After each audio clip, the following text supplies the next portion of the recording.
안녕하세요. 사연 읽어주는 남녀입니다. 오늘도 와주셔서 감사드리며 그럼 오늘의 사연 바로 소개해드리겠습니다. 사람은 위기 속에서 진짜 자신을 마주하게 된다. 철학자 니체는 위기와 고난이 인간을 강하게 만들고 진정한 자아를 발견하는 중요한 기회라고 강조했대요. 이 말이 처음엔 별 의미 없게 느껴졌지만 제 상황을 돌아보면 그저 명언으로만 치부할 수 없게 되었어요. 저는 평범하게 결혼해서 행복한 가정을 꾸리리라 생각했습니다. 그러나 결혼은 사랑만으로 되는 게 아니더군요. 남편을 사랑했지만 결혼 후에는 그보다 훨씬 더 복잡한 문제들이 저를 기다리고 있었어요. 안녕하세요. 저는 30대 초반의 주부입니다. 저는 어릴 때부터 아빠의 거친 성격 때문에 불만이 많았어요. 아빠는 굴삭기 기사로 일했는데 그 성격이 정말 불같았죠. 동네에서도 소문난 상남자 스타일이었어요. 절대 타협이 없는 성격이라 저희 가족은 항상 조마조마했습니다.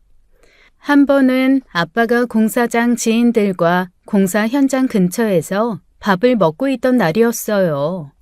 그날도 작은 대화가 점점 말다툼으로 커지더니 결국 아빠가 주먹을 먼저 쥐었습니다. 상대방이 뭔가 반박하려고 하자 아빠는 똑바로 말해. 이 계산이 일부러 틀린 거 아니냐고. 라고 고함을 치며 테이블을 엎어버렸다죠. 그러자 주변에 있던 사람들이 급히 아빠를 말렸고 간신히 싸움은 중단됐다고 합니다. 사람들은 아빠를 피해 서둘러 자리를 떠났죠. 그날 집에 돌아온 아빠에게 엄마는 잔소리를 했어요. 화 좀 참으라고 그렇게 얘기했는데 또 싸움이야? 언제까지 이렇게 살 거야? 하지만 아빠는 그 말을 들은 척도 하지 않았어요. 김 반장 그놈이 자꾸 자재를 빼돌리잖아. 학비 벌겠다고 일당벌이 온 애들 일당 수수료로 합치고 빼돌리고 어떻게 그런 놈을 가만둬? 결국 엄마는 한숨을 쉬며 더 이상 말을 잇지 못했어요. 이런 일이 한두 번이 아니었어요. 가족끼리 외출할 때도 작은 일에 금세 불같이 화를 내며 사람들과 부딪히는 경우가 많았거든요. 저는 이런 아빠의 모습이 항상 불만이었어요. 그런 제가 아빠를 조금 다시 보게 된 계기가 있었는데요. 중학교 때의 일이었습니다. 중학교 시절 저는 평범한 학생이었어요. 별다른 사건 없이 친구들과 잘 지내는 그저 그런 여중생이었죠. 하지만 그날은 달랐어요. 제 성적이 운 좋게 꽤 잘 나왔는데 그것이 문제의 시작이었습니다. 같은 반 친구가 저보다 성적이 낮았다는 이유로 앙심을 품기 시작한 거예요. 그 친구는 소위 말하면 지금 말로 일진 같은 친구였어요. 어느 날 점심시간에 교실을 잠시 비운 사이 그 친구가 제 가방에 우유를 부어버렸더라고요. 덕분에 가방과 참고서가 모두 흠뻑 젖어버렸죠. 너무 황당하고 속상했지만 그 친구 탓을 할 수는 없었어요. 처음에는 그저 실수라고 했었거든요. 하지만 그날 이후로 그 친구의 괴롭힘은 끊이지 않았습니다. 아니, 오히려 시간이 지나면서 점점 심해졌죠. 제 체육복을 몰래 쓰레기통에 버리는 행동 정도는 애교였어요. 제 책상을 발로 밀치고 지나가기도 했고 일부러 다른 친구들에게 제 험담을 하기도 했죠. 제가 다른 친구 흉을 보고 다닌다며 있지도 않은 일로 이간질을 하곤 했어요. 나중에는 제가 복도를 지나가면 그 친구가 일부러 저를 넘어뜨리기까지 했습니다. 모두가 보는 앞에서 넘어져 팔에 상처가 났지만 괜찮은 척 웃으며 일어날 수밖에 없었어요. 그때의 저나 결혼 후 저나 그저 갈등을 피하려고만 하는 성격이었거든요. 주위 친구들은 그냥 실수라고 생각했겠지만 그 친구의 의도는 너무나도 분명했습니다. 그런 일이 반복되면서 저는 점점 위축되기 시작했어요. 학교를 가는 것조차 무서워지기 시작했죠. 하지만 저는 이 모든 일을 부모님께 말하지 못했어요. 부모님이 걱정하실까봐 차마 털어놓지 못했습니다.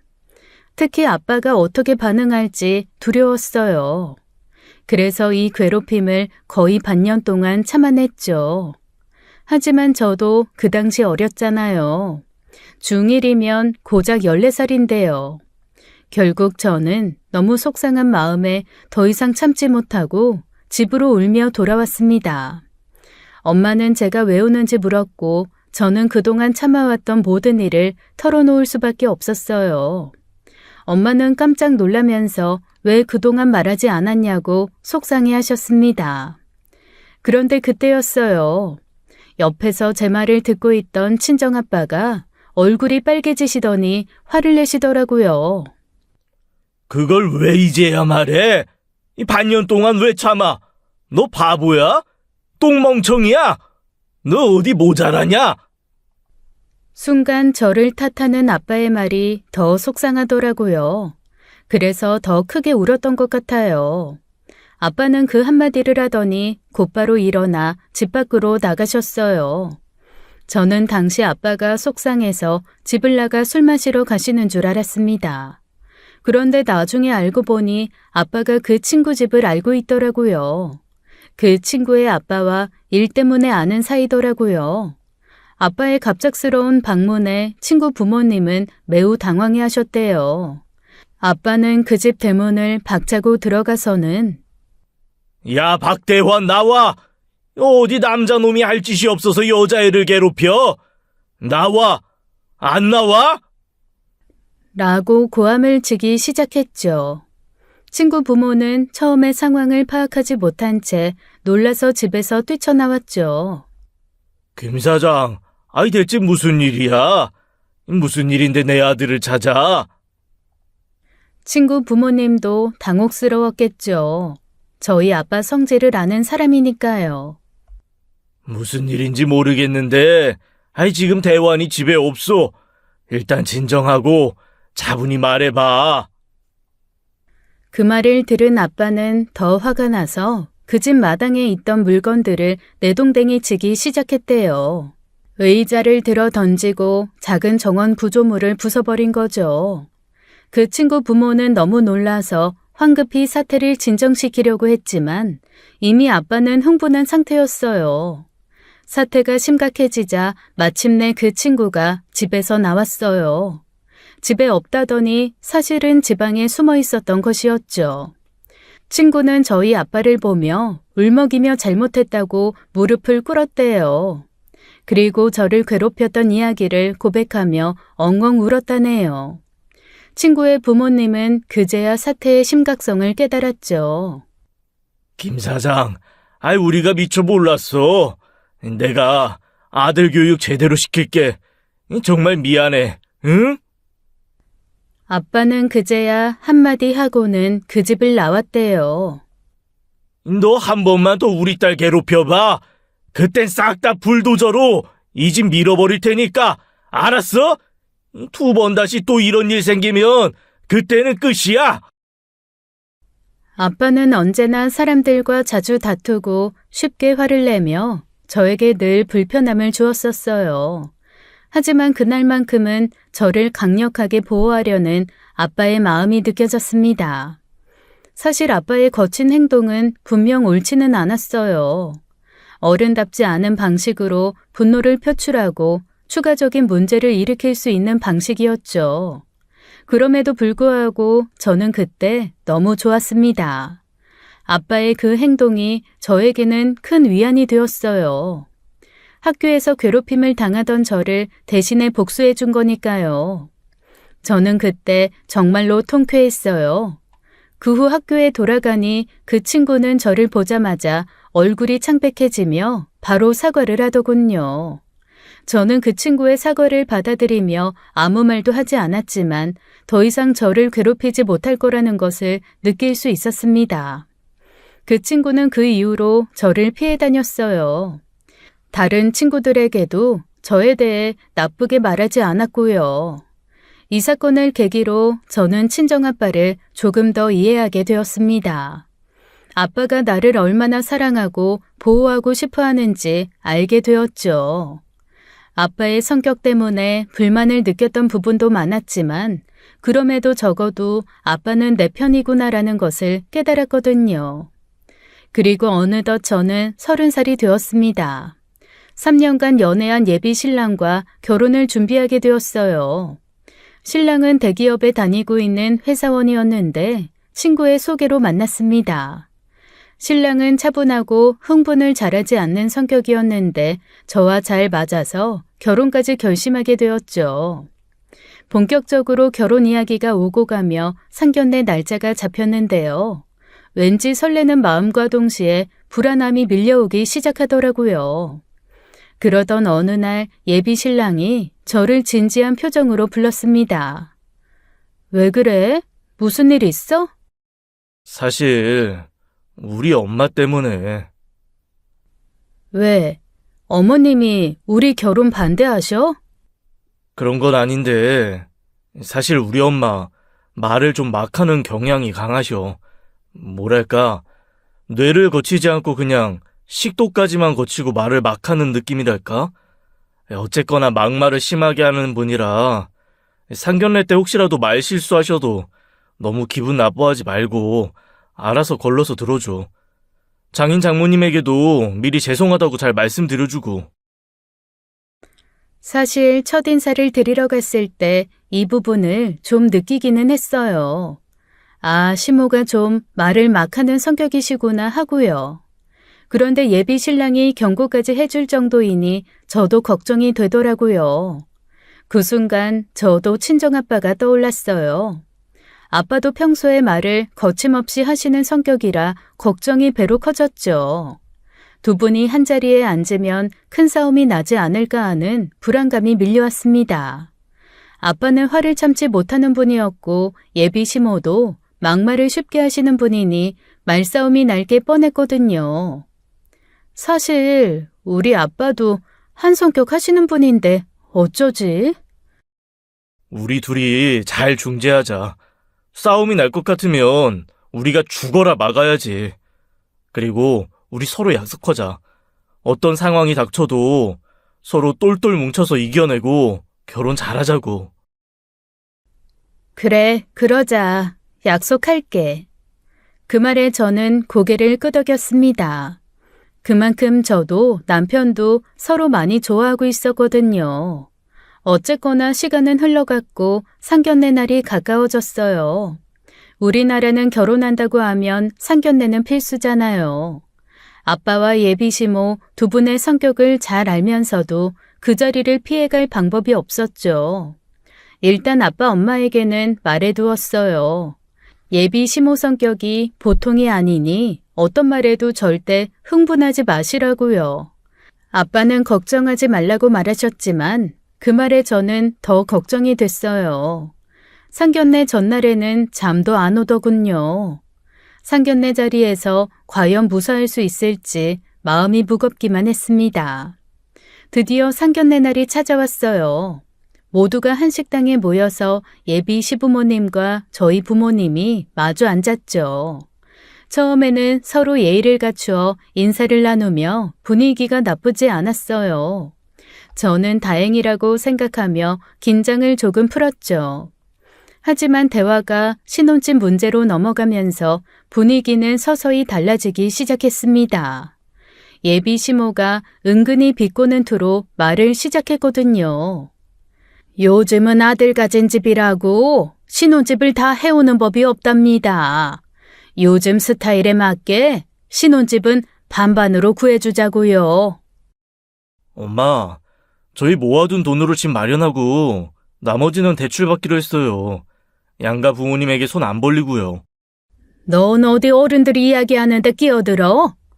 전세로 시작하기보다는 매매로 시작을 해야 안정되는 거다. 네, 그 말씀도 일리가 있네요. 노가다 일을 하신다던데 모아둔 돈은 좀 있으시고요? 어허, 그게 무슨 말버릇이야? 죄송합니다, 사돈. 이 사람이 이렇게 할 말 못할 말을 구분을 못합니다. 제가 대신 사과드리겠습니다. 괜찮습니다. 저희도 부족하지 않게 지원 가능하니 안사돈은 걱정 마십시오. 그나마 다행이네요. 요즘은 하도 거지 같은 집들이 많아서 결혼할 때 종합소득세라도 봐야 할 판이라니까요. 허허. 뭐 양가에서 지원을 해준다고 해도 분명 일부는 대출을 받을 텐데 그 대출은 내 아들이 갚을 테니 대신 명의는 내 아들 명의로 하시죠. 그 말을 듣자마자 친정아빠의 표정이 변하기 시작했어요.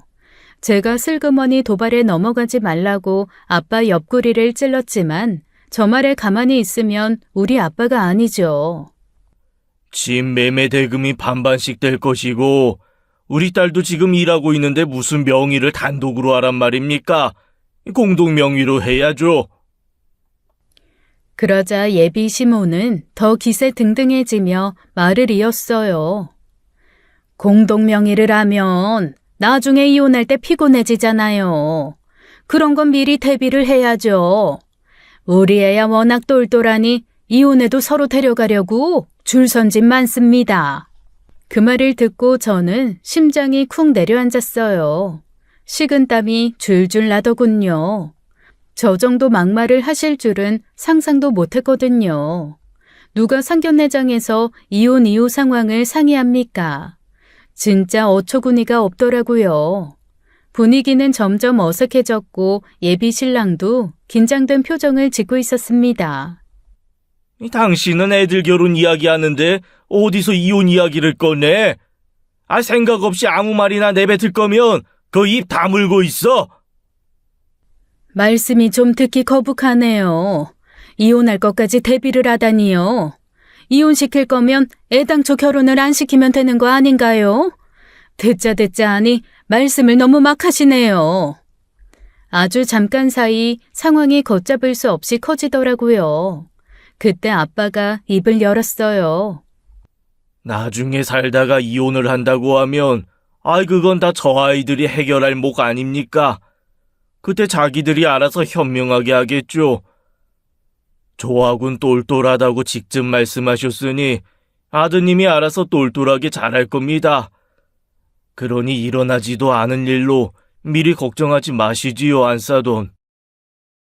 다행히 아빠의 말에 예비 시모는 아무 말도 못하더군요. 아빠가 예비 시모의 막말에 화만 내실 줄 알았는데 저렇게 차분하게 말씀을 해주셔서 조금은 안심이 되었습니다. 상견례는 그렇게 끝을 맺었어요. 진이 다 빠지더라고요. 다행히 예단 부분에서는 무사히 넘어갔습니다. 예비 시모가 할 말이 있는 듯 입을 들썩거렸지만 예비 시아버지께서 무섭게 시모를 노려보시니 시모도 입을 못 열더군요. 상견례가 끝난 후 저와 예비 신랑은 집으로 돌아가는 길에 서로를 위로했어요. 다행히 잘 끝났다. 그치? 그러게, 막장 찍을 줄 알았는데 장인어른께서 말씀 잘해주셔서 잘 끝났어. 고마워. 그렇게 저희는 다시금 서로의 사랑을 확인했어요. 부모님들의 갈등이 우리 결혼을 방해할 순 없다고 다짐했죠.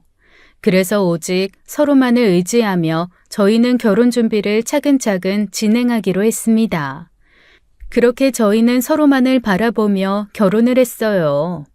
이후에 별탈 없이 결혼한 저희는 2년 동안 큰 문제 없이 결혼 생활을 했습니다. 남편은 자기 엄마의 성격을 너무도 잘 알았기 때문에 결혼 이후 되도록 시댁과의 만남을 줄이려고 노력했죠.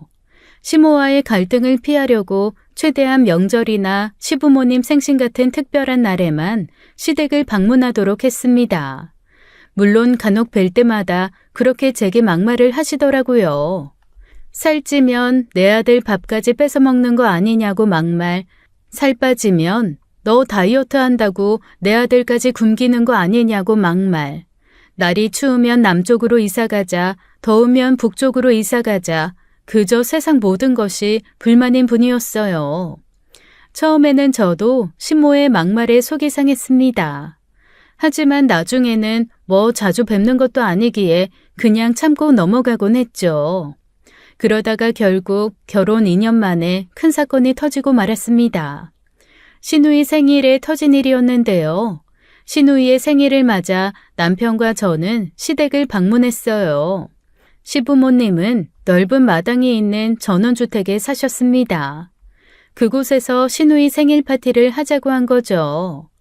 신우는 당시 27살에 대학을 졸업하고 시댁에서 살고 있었거든요. 그날 남편과 저는 일찍 시댁에 도착했습니다. 음식 등등을 준비해서는 바리바리 싸들고요. 잡채며 갈비찜 등 나름 신경 써서 여러 가지를 해갔는데 역시나 시모한테는 좋은 소리를 못 듣더군요. 요즘 누가 생일이라고 이런 걸 먹니? 못 먹고 살던 시절에야 생일이라고 이런 거 특별히 먹었지. 요즘은 요 앞 한식 뷔페만 가도 기본으로 있는 것들인데. 그리고 정원에서 파티한다고 해서 수치랑 구워 먹을 고기도 다 준비해뒀는데 이런 걸 가져오면 이걸 누가 다 먹어? 또 시작이다. 당신은 새아가가 애써 신경 써서 차려왔으면 고맙다고는 못할 망정. 하여간 이러니 시자 소리 듣지. 으유. 새아가 고맙다. 내가 갈비찜 좋아하는 거 어떻게 알고 이리 준비했냐? 걱정 말아라. 내가 두고두고 아껴서 다 먹으마. 아버님 입맛에 맞을지 모르겠어요. 아껴 드시지 마시고 한 번에 많이씩 드세요. 나는 어제 좀 맛봤는데 진짜 맛있어, 아빠. 어머, 잡채다. 내가 제일 좋아하는 잡채네. 이번 생일에는 잡채가 없어서 서운할 뻔했는데 다행이네. 고마워요, 새언니. 고맙긴 뭐가 고맙냐? 며느리가 당연히 해야 할 일이지. 제가 준비한 음식들을 시모를 제외한 다른 가족들은 다들 좋아했어요. 그러자 시모는 툴툴거리며 집 안으로 들어가더군요. 결혼 생활 2년뿐이 안 되었지만 제가 터득한 시가생활 노하우가 있었습니다. 바로 시모가 막말을 할 때는 그냥 한 귀로 듣고 한 귀로 흘리는 것이었죠. 그렇게 하면 그나마 마음은 좀 편했거든요. 하여간 준비한 짐들을 풀어놓고 있는데 강아지 한 마리가 제게 달려왔어요. 입에는 공을 물고요. 시댁에는 강아지가 한 마리 마당에서 살고 있는데요. 멋지게 생긴 하얀색 진돗개예요. 이름은 백구고요. 백구가 저를 보자마자 공 던지기 놀이를 하자며 달려온 것이었죠. 시아버지는 생일 파티는 저녁에 하니 그동안 쉬면서 백구랑 놀고 있으라고 하셨습니다. 백구는 시아버지가 아끼는 개였어요. 그런데 시모는 털 날리고 사고만 친다고 매번 구박을 하셨었죠. 어쨌거나 저나 남편은 강아지를 워낙 좋아하기에 남편과 함께 공 던지기 놀이를 했습니다. 저와 남편이 공을 던지면 백구는 힘차게 뛰며 공을 물어오는 놀이였어요. 제가 공을 던지자 백구가 힘차게 달려갔어요. 그런데 백구가 공을 물기 위해 달려가던 중 마당 한편에 있던 항아리에 부딪혔습니다. 그리고 그 항아리는 기우뚱하더니 와장창 하고는 깨져버리고 말았죠. 좀 특이하게 생긴 항아리 같은 거였는데 척 봐도 비싸 보이는 물건이더라고요. 그 순간 심장이 쿵 내려앉았어요.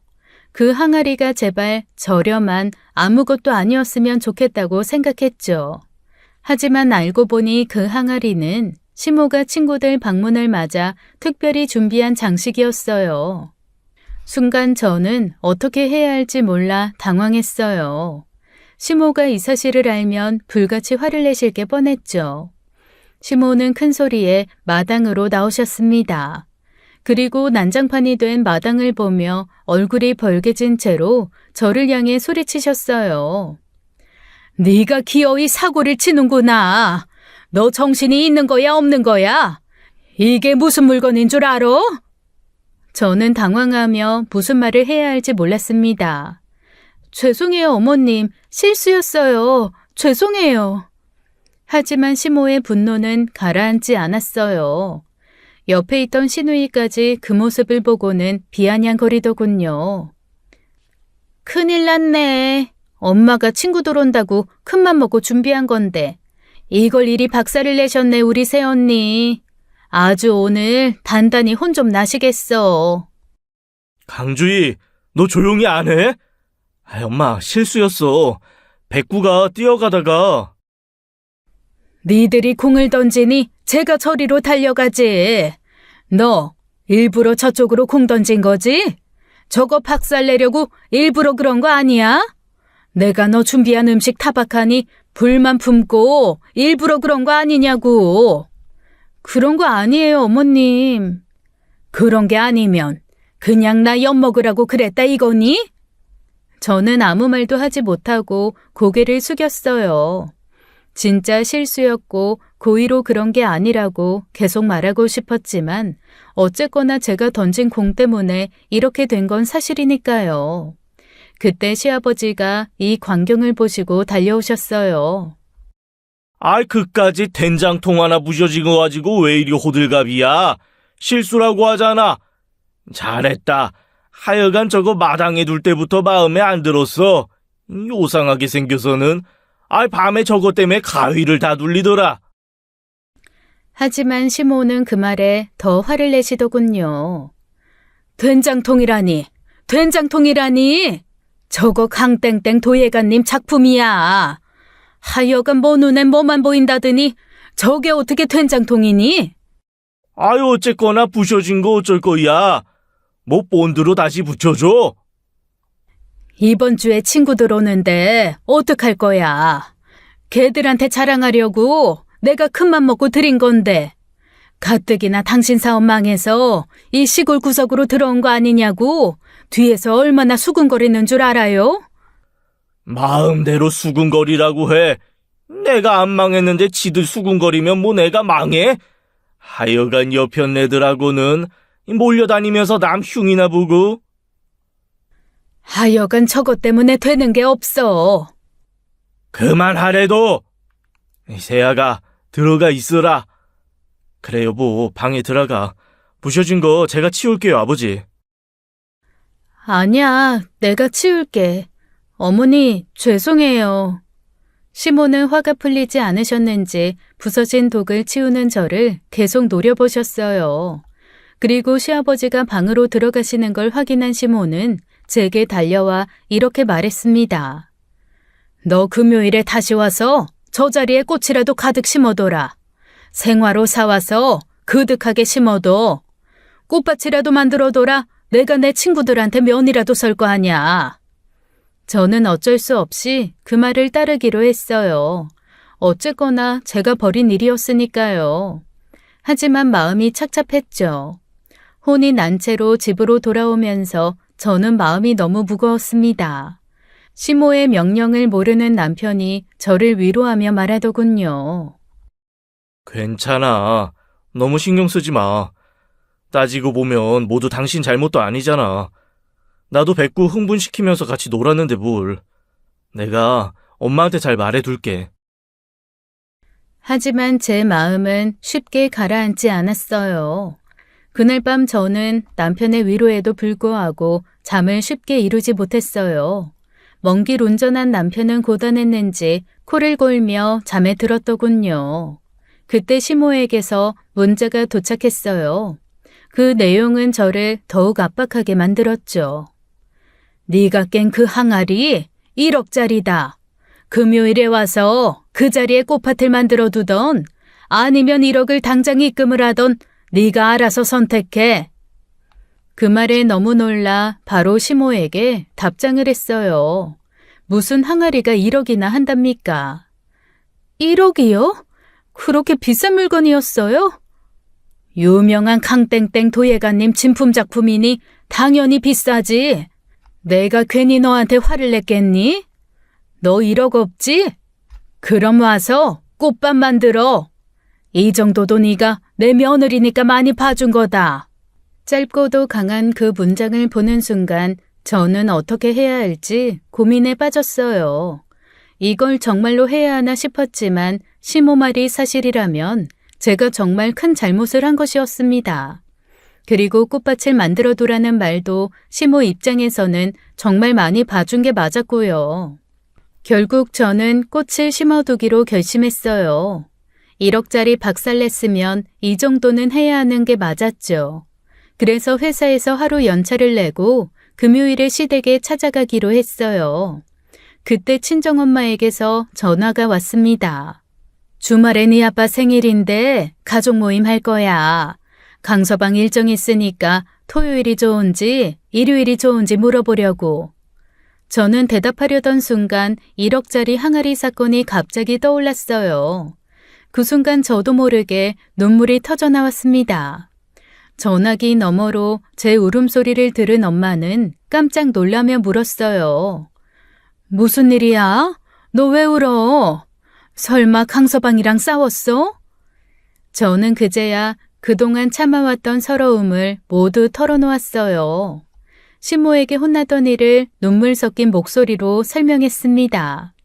1억짜리 항아리를 백구가 부순 일부터 시작해서 지난 2년간 시모가 그동안 저를 얼마나 구박했는지 이야기했죠. 엄마도 제 이야기를 듣고 많이 속상해 하더군요. 왜 그런 거 있잖아요. 그냥 친정엄마와 한풀이하며 서로 통화하는 거요. 그렇게 엄마와 길게 수다를 떨며 마음을 진정시켜가고 있을 때 그 순간 친정아빠의 화내는 소리가 수화기 너머에서 들려왔어요. 아마도 옆에서 친정엄마 통화 내용을 들은 듯 했습니다. 뭐 그런 대먹지 못한 여편네가 다 있어? 아빠의 거친 말에 엄마는 바로 말리기 시작했어요. 언제 와서 엿듣고 있던 거야? 당신 가만히 있어 제발. 괜히 사돈 찾아가서 일내지 마. 알았어? 엄마는 아빠의 성격을 잘 알고 있었기 때문에 아빠가 시모를 찾아갈까 봐 걱정했죠. 하지만 아빠는 화를 참지 못하고 결국 저희 시부모를 찾아가셨습니다. 때는 금요일이었어요. 시모가 제게 꽃밭을 만들라고 명령한 날이요. 저는 시어머니가 시킨 대로 꽃을 심으러 시댁으로 향했습니다. 남편에게는 말 안 했어요. 말했으면 분명 저를 말렸을 테고 시모와의 갈등이 더 커질 게 분명했거든요. 마음이 무겁고 기분은 여전히 상한 상태였지만 어쩔 수 없이 꽃밭을 만들러 갔죠. 꽃들은 사왔냐?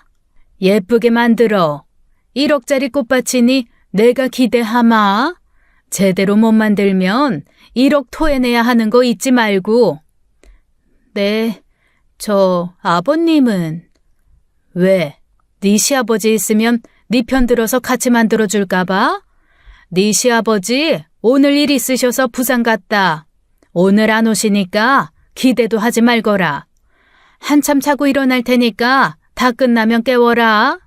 나중에 알았어요. 시모가 교묘하게 금요일로 나를 잡은 이유를요. 그리고 항아리의 비밀을요. 그 비밀을 알았을 때 얼마나 분노를 했는지 몰라요. 하여간 이때는 아무것도 모르고 마당에 어떻게 꽃을 심을지 고민하고 있었죠. 그때 멀리서 트럭 소리가 들려왔어요. 고개를 들어보니 친정아빠의 트럭이 다가오고 있었습니다. 그런데 그 트럭 위에는 포크레인이 실려 있었어요. 순간 가슴이 철렁 내려앉았어요. 아, 아빠가 화가 나서 포크레인으로 시모 마당을 밀어버리려고 하는구나 싶었습니다. 평소 아빠의 성격이라면 충분히 가능한 일이었거든요. 아빠는 트럭에서 내리자마자 화가 난 얼굴로 제게 걸어왔어요. 저는 깜짝 놀라 얼른 달려가 아빠를 말리기 시작했습니다. 아빠, 제발 진정해. 이러면 더 큰일 나요. 그 순간 아빠가 트럭 위에 있는 포크레인을 한번 쳐다봤다가 저를 한번 쳐다봤다가 하더라고요. 그때 이 소란을 들은 시모가 집에서 나왔습니다. 시모가 놀란 표정으로 아빠를 보며 물었어요. 사돈, 아니 어쩐 일로 오셨어요? 친정아빠는 한참 동안 저를 바라보더니 이내 시모를 똑바로 쳐다보며 대답했어요. 꽃 심어주러 왔습니다. 시모는 그 말을 듣고 잠시 당황한 듯 했지만 금세 기분이 좋아진 표정으로 고개를 끄덕였어요. 하긴 주미 혼자서는 힘들겠죠? 하하, 잘 오셨네요. 그럼 어서 꽃을 심어주세요. 예쁘게 잘해주셔야 합니다. 이후 시모는 다시 집으로 들어갔습니다. 저는 아빠에게 말했어요. 왜 왔어, 아빠? 내가 저지른 거 내가 수습하는 중인데. 됐다. 어서 꽃들 심고 집에 가자. 아빠는 아무 말 없이 포크레인을 내려 땅을 파기 시작했습니다. 저는 그렇게 아빠와 함께 마당에 꽃을 심기 시작했어요. 아빠는 마당 한편에 구멍을 파고 저는 그 안에 꽃을 심으며 조용히 시간을 보냈습니다. 그날 오후 우리는 마당을 말끔히 정리하고 집으로 돌아가게 되었어요. 트럭에 다시 포크레인을 올리며 아빠는 잠시 말없이 저를 바라봤어요. 저는 아빠에게 너무나 미안한 마음이 들었습니다.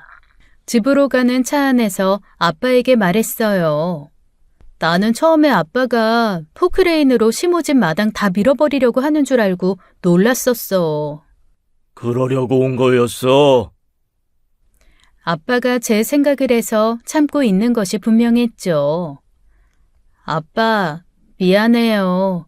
그리고 정말 고마워요. 친정아빠는 저를 한번 보더니 말없이 고개를 끄덕였어요. 딸 가진 죄인이라 참은 거다. 요즘 세상에 그런 게 어딨어. 부모 마음이 다 그런 거야. 그런데 넌 참고 살지 마. 할 말 다 하고 살아. 뭐가 무서워? 아빠가 있는데. 저렇게 말하며 저를 보고 씩 웃어주시는데 그 순간 저는 펑펑 울고 말았습니다. 아빠가 화도 참고 저를 위해 이렇게까지 해준 것이 얼마나 큰 마음인지 알 수 있었거든요. 그날 집에 돌아온 저는 온몸이 쑤셔서 바로 침대에 누웠어요. 남편이 저를 보고 묻더라고요. 어디 갔다 왔어? 아니 무슨 벌목이라도 하다가 온 거야? 옷이 왜 이래? 어머님 집 가서 꽃밥 만들고 왔어. 아무 말도 하지 마. 나 힘들어. 뭐? 거길 왜 갔어? 가려거든 나한테 말을 하지. 저는 남편의 말에 대답할 힘도 없어서 그냥 잠이 들었습니다. 다음 날 아침 거의 12시간을 잔 저는 전화 소리에 잠에서 깼어요. 시아버지였어요. 갑작스러운 전화에 약간 놀랐지만 바로 전화를 받았습니다. 네, 아버님, 무슨 일이세요? 시아버지의 목소리는 평소와 달리 상당히 화가 나 있는 듯 했어요. 조아한테 이야기 다 들었다. 이 마당의 꽃 어제 네가 다 심은 게야? 아 정말 네가 다 한 거야? 어제의 사건으로 화가 난 남편이 시댁에 전화를 해서 따졌나 보더라고요. 순간 저는 살짝 머뭇거렸지만 이내 어제 아빠가 한 말이 생각나서 당당히 말했죠.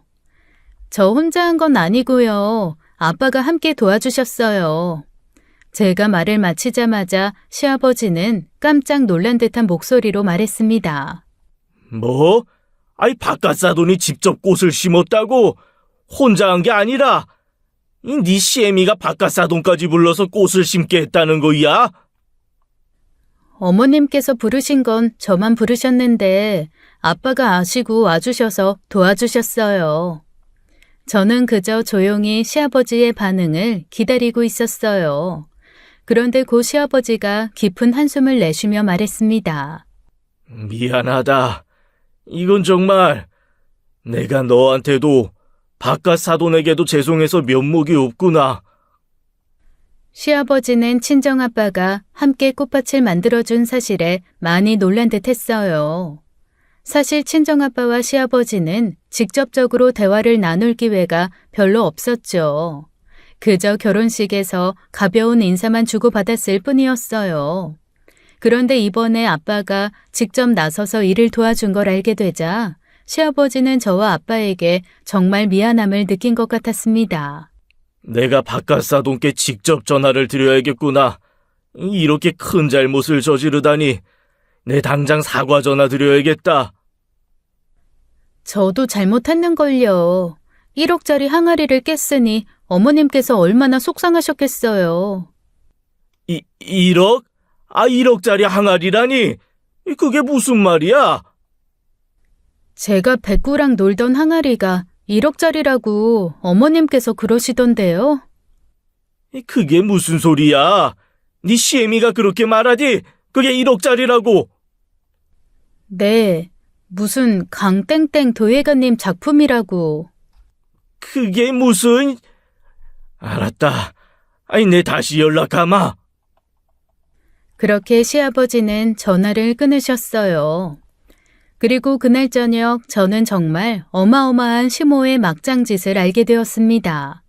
사건의 전말을 들은 남편이 다시 시아버지와 통화를 하더군요. 그리고 제게 사과를 했어요. 알고 보니 그 항아리가 1억짜리 작품이 아니더라고요. 그저 친구들에게 허세를 부리고 싶었던 시모가 비슷한 항아리를 구해다 놓은 것이었어요. 중국 제품이었는데 5만 원짜리였대요. 그 사실을 안 순간 정말 화가 머리끝까지 나더라고요. 설마 아니 며느리한테 저렇게 거짓말을 해서 이용해 먹었을 줄 몰랐거든요. 저만 이용당했나요? 저희 아빠까지 이용당한 거죠. 그날 시아버지가 아빠를 직접 찾아가서는 정말 머리가 땅에 닿도록 사과를 하셨다고 하더라고요. 남편도 부끄러워서 어디가 말도 못하겠다며 제게 죽어라 사과를 했고요. 하지만 저는 화가 안 풀리더라고요. 바로 시모에게 따지려고 전화를 했지만 또 제 전화는 받지도 않더군요. 나중에 남편에게 이야기를 들으니 시아버지가 시모에게 그랬대요. 저 찾아가서 제대로 사과하라고요. 그런데도 시모는 끝까지 버틴겼대요. 어디 아랫사람한테 가서 사과를 하냐고요. 이 사건으로 시아버지와 시모는 거의 이혼 직전까지 갔고 시모는 무지하게 시아버지에게 혼이 났다더군요. 나중에 결국 시모가 친정아빠에게 전화를 해서는 사과를 하셨대요. 하지만 끝까지 제게는 사과를 안 하더군요. 그래서 앞으로 저도 시모를 안 보기로 했습니다. 남편이 먼저 그러라고 했거든요. 세상에 이렇게 며느리를 등쳐먹는 시모가 세상 천지에 어디 있나요? 그렇게 분노를 삭히며 살던 어느 날이었습니다. 시간이 흘러 추석 명절이 다가왔죠.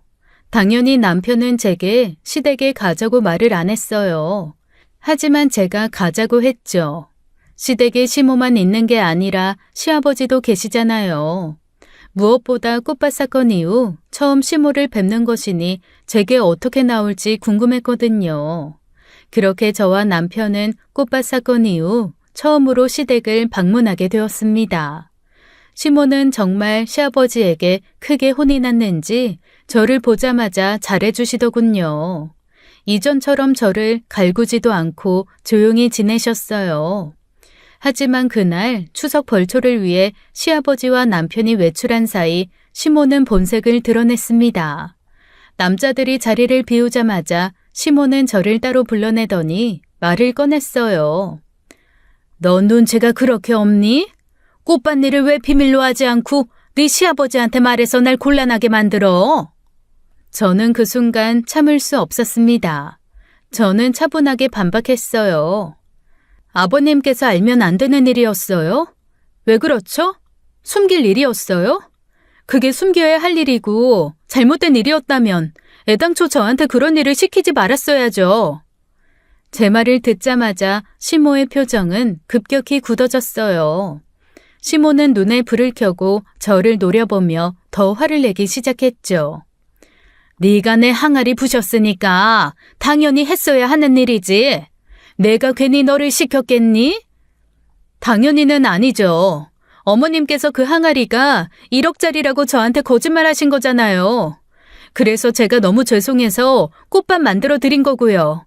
그런데 1억은커녕 5만 원짜리던데요? 어머님은 어머님 며느리 우롱하고 저희 아빠도 농락하신 거예요. 저한테 왜 시아버지에게 말했냐고 말씀하시기 전에 미안하다고 사과를 먼저 하셔야 하는 거 아닌가요? 이게 어디서 눈을 세모나게 뜨고 대들어? 내가 너한테 왜 사과를 하니? 그리고 내가 언제 사돈을 농락했냐? 네 아버지가 노가다 하는 사람 아니야? 그게 원래 그 양반이 하던 일인데 내가 농락하기 뭘 농락해. 말이야 바른 말로 본디 배운 것도 없는 사람 아니냐. 그래서 그런 일 하면서 빌어먹는 사람인데 5만 원짜리 항아리 깼으면 그 정도는 해야 하는 거 아니야? 그런데 그딴 걸로 나한테 대고 어디서 큰 소리야? 그리고는 네 시아버지한테 일러 바쳐? 못된 년 같은 이라고.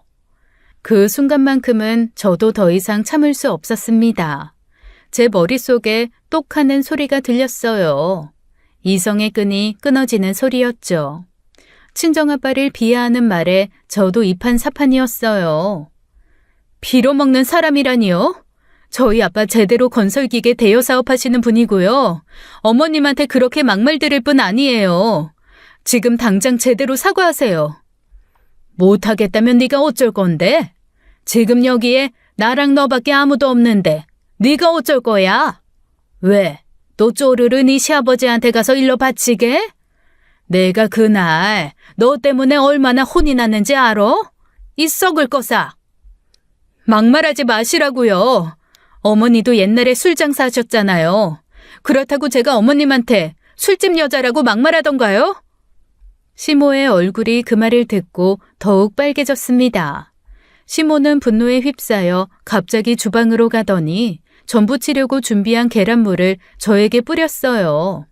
저는 그걸 다 맞고 엉망이 되어버렸죠. 이게 어디서 뚫린 입이라고 그딴 소리를 짓거려? 네 애비가 그렇게 가르치디? 응?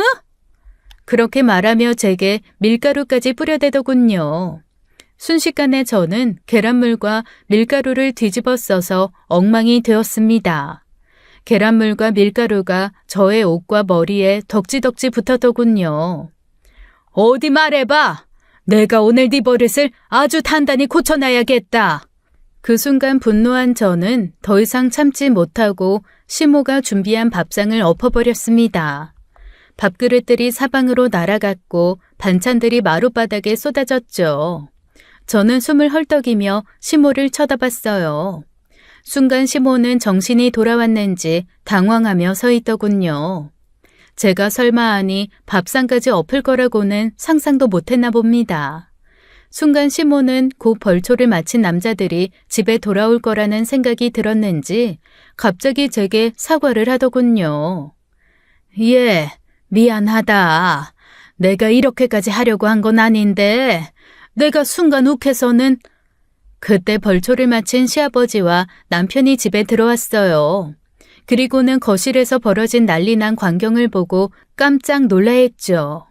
시아버지는 크게 분노하며 저와 시어머니를 번갈아 쳐다봤습니다. 이게 무슨 일이야? 이게 대체 어떻게 된 거야? 그게... 아니 얘가 나를 갑자기 술집 여자라고 하면서 화를 내길래 내가 순간 정신이 나가서는. 그게 뭔 소리야? 새아가가 당신한테 갑자기 그런 소리를 왜 해? 아버님, 저 더는 이 집 며느리 못하겠습니다. 저도 참을 만큼 참았어요. 이제 그만할게요. 그 말을 듣고 시모는 바로 목소리를 높이며 말하더군요. 저 봐요, 저 말하는 버릇하고는. 그래, 당장 나가라. 이 집 며느리 못하겠으면 당장 이 집에서 나가. 그 순간 시아버지가 시모에게 소리쳤습니다. 나가야 할 사람은 당신이야. 당신이나 나가. 내 분명 말했지. 새아가 오면 바로 사과하라고. 그런데 사과는 못할 망정 이 사다를 만들어? 내가 그동안 얼마나 참았는지 알아? 이제는 더 못 참겠다. 아니 나가야 할 사람은 당신이야. 그 말에 시모는 순간 말을 잇지 못했어요. 시아버지의 분노는 사그라들 기미가 없었죠. 꽃밭 사건부터 시작해서 오늘의 계란물 사건까지 시아버지께서는 더 이상 참을 수 없었나 보더군요. 내 당신한테 분명 경고했지. 내가 당신 용서한 거 아니라고. 한 번만 더 이러면 당장 쫓아낸다고 분명 말한 거 못 알아들었어? 어서 나가지 못해?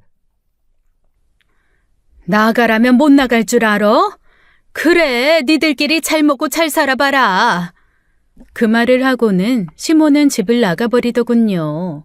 저는 서러움이 한꺼번에 몰려와 눈물을 글썽였어요. 미안하다. 네가 큰 마음 먹고 다시 찾아준 집인데 이런 모습만 보여줘서 가장인 내가 할 말이 없구나. 다 내 잘못이다. 미안하다, 세아가. 시아버지의 사과를 듣고 저는 눈물을 삼키며 고개를 끄덕였습니다. 정말 미안해. 당신하고 엄마만 두고 나가는 게 아니었는데 나는 엄마가 조금은 반성하고 변할 줄 알았는데 역시 변할 사람이 아니었네. 미안해, 여보. 저는 한참 동안 말을 잇지 못하고 있었지만 남편의 사과에 조금은 위로가 되었어요. 남편의 사과는 진심이었죠. 남편도 상황이 여기까지 될 줄은 몰랐던 것 같았어요. 그렇게 그날 시댁에서의 갈등은 한바탕의 난리로 끝났습니다. 저는 남편과 함께 그날 저녁 시댁을 나와 집으로 돌아갔어요. 그날 이후로 시댁 문제는 크게 달라졌습니다. 저는 이제는 진짜로 시모를 더 이상 보지 않기로 결심했어요. 남편도 그런 제 결정을 존중해 주었고 시모에게서 저를 지켜주겠다는 다짐을 했죠. 그렇게 시모와 저와의 관계는 완전히 끝이 났습니다. 시아버지는 그날 사건 이후로 시모와 심각하게 틀어졌어요. 알고 보니 다른 문제들로도 시아버지와 시모가 싸움을 한 게 한두 가지가 아니었대요. 시모의 그 막말하는 버릇 때문에 다른 지인들과의 갈등도 많았고요. 아이러니하게도 시모의 시모, 그러니까 시할머니와의 고부 갈등도 극한으로 갔다고 하더군요. 다른 지인들과의 사이도 파탄이 나서 고소까지 걸려있는 상황이었고요. 그래서 시아버지와 시모의 결혼 생활은 이미 오래전부터 균열이 있었던 것 같았습니다. 그동안 시아버지는 시모의 성격과 행동을 참아왔지만 그날의 사건으로 인해 더는 참을 수 없게 된 것이었어요. 결국 시아버지는 시모와 별거를 시작하게 되었어요. 나중에 생활비가 없는 시모가 시아버지에게 찾아와서는 빌었지만 시아버지는 시모를 받아주지 않았대요. 시아버지는 그동안 결혼 생활을 돌이켜보며 깊이 후회하기 시작했어요. 진작 시모의 문제를 왜 적극적으로 해결하지 못했는지 자책하셨죠. 그렇게 시아버지와 시모와의 관계 회복은 거의 불가능해졌고 시댁의 분위기는 완전히 달라져 버렸습니다. 친정아빠도 저의 이야기를 듣고 한숨을 쉬며 그저 잘했다라고 말했어요. 시아버지는 종종 저와 남편을 찾아오셔서 그날 있었던 일에 대해 사과하셨습니다.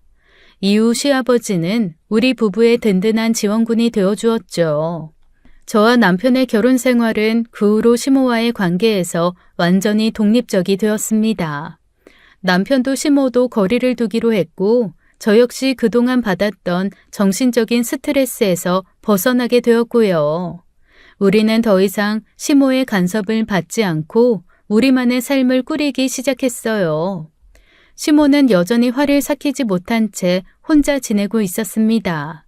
여전히 시모는 자신의 잘못을 인정하지 않았고 오히려 모든 갈등의 원인을 저에게 돌리려 했어요. 그런 태도로 인해 남편은 더욱 자신의 엄마에게 실망을 했고요. 이러나 저러나 우리는 그동안에 힘들었던 시간을 뒤로하고 앞으로의 미래에 집중하기로 했습니다. 저희 부부에게 이세가 생겼거든요. 이렇게 남편과 함께 행복한 삶을 살아가기로 했습니다. 시댁의 문제가 아직 남아있기는 했지만 우리는 그것에 더 이상 끌려다니지 않기로 했어요. 우리의 결혼 생활은 이제 우리의 것이고 더 이상 시모의 그림자가 우리를 흔들 수 없을 테니까요. 지금까지 사연 읽어주는 남녀였습니다. 끝까지 시청해주신 여러분 감사드리며 저희는 다음 사연으로 돌아올게요. 감사합니다.